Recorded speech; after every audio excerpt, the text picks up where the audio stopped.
Il y a une élève qui a un très joli prénom puisqu'elle s'appelle Sophie, qui m'a posé comme question: «Comment utiliser les onomatopées dans des phrases en japonais?» Effectivement, les onomatopées en japonais, c'est tout un game, vraiment, beaucoup plus qu'en français pour le coup, puisque, en japonais, il paraîtrait qu'il y aurait plusieurs milliers d'onomatopées différentes. Alors bien sûr, ça ne sert à rien de toutes les connaître et je pense peut-être d'ailleurs que les japonais ne les connaissent pas eux-mêmes toutes, tellement il y en a. Mais au quotidien, il y en a quand même quelques centaines, hein, qu'on voit, vraiment très fréquemment et c'est beaucoup plus que des simples onomatopées. En français, une onomatopée, ça va être par exemple waf waf, le bruit du chien, miaou, le bruit du chat, ça peut être aussi dring, ça peut être bip bip, voilà, ça peut être plein de petits bruits comme ça à droite à gauche. Mais en japonais, ça ne se limite pas que à représenter des bruits. On va aussi représenter des sensations, des textures, même parfois des sentiments vont pouvoir s'exprimer avec des onomatopées. En japonais, il n'est pas rare de voir des onomatopées qui s'utilisent comme des adverbes. Donc un adverbe, c'est quelque chose qu'on va placer justement pour modifier, en fait, pour venir altérer, on va dire, un verbe, pour décrire la manière dont on fait ce verbe. Et en japonais, on peut utiliser les onomatopées comme des adverbes. Souvent, on va le voir avec la particule to, dans ce cas très précis. Une onomatopée qui est souvent très connue et qu'on croise assez fréquemment en japonais, c'est nico nico. Nico nico, c'est pour décrire un sourire. Donc si vous dites que quelqu'un est en train de nico nico to waratte iru, ça veut dire être en train de sourire, donc vraiment tout sourire, quoi. Nico nico, c'est sourire en étant très heureux, en ayant vraiment l'air heureux. Enfin, c'est être tout sourire, quoi. Nico nico. Donc nico nico to waratte iru. Juste le verbe waratte iru, c'est être en train de sourire, hein, on est d'accord. Mais nico nico, ça veut dire vraiment être en train de sourire, quoi, tout content. Donc on vient insister là-dessus.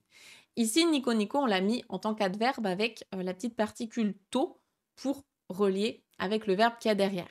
On peut aussi voir ces onomatopées en tant que verbe, vraiment juste en rajoutant suru, shimasu, hein, le verbe faire, ou bien des derrière.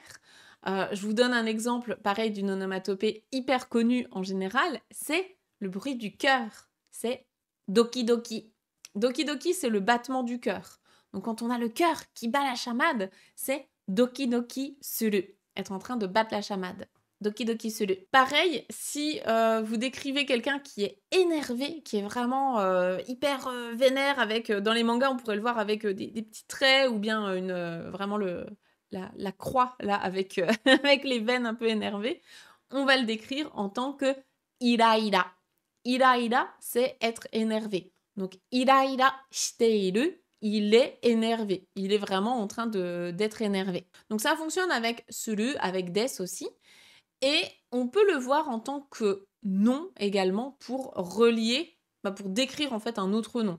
Par exemple, Pika Pika, que vous connaissez probablement, hein, Pikachu, ça vient de là, hein, Pika Pika. Donc d'ailleurs Pikachu, c'est un super exemple d'onomatopée. Pika Pika pour quelque chose d'étincelant, donc le côté électrique. Et tu, c'est l'onomatopée de la souris. Donc Pikachu, c'est littéralement une souris électrique, hein. C'est le concept de Pikachu. Et donc Pika Pika, qui veut dire étincelant, brillant. Pika Pika no quelque chose. Pika Pika no kuruma, par exemple, une voiture étincelante qui brille de partout. Ça fonctionnera avec la particule no. Ces onomatopées, on peut les utiliser en tant qu'adverbe, en tant que verbe, en tant que nom. Ils vont avoir plein de fonctions différentes. Ce qui compte, c'est vraiment de se dire que les onomatopées sont bien plus en japonais que des simples bruits. C'est pas que la retranscription d'un bruit, ça va être des actions, des manières de faire quelque chose, des sentiments, des textures, il y en a énormément et les japonais vont inclure ça au quotidien dans leur manière de parler. Ça peut nous sembler, nous, peut-être un peu enfantin, mais vraiment pour les japonais, tout le monde utilise ça, les adultes comme les enfants, c'est extrêmement courant. Donc ça fait, c'est vraiment à part entière dans la langue japonaise.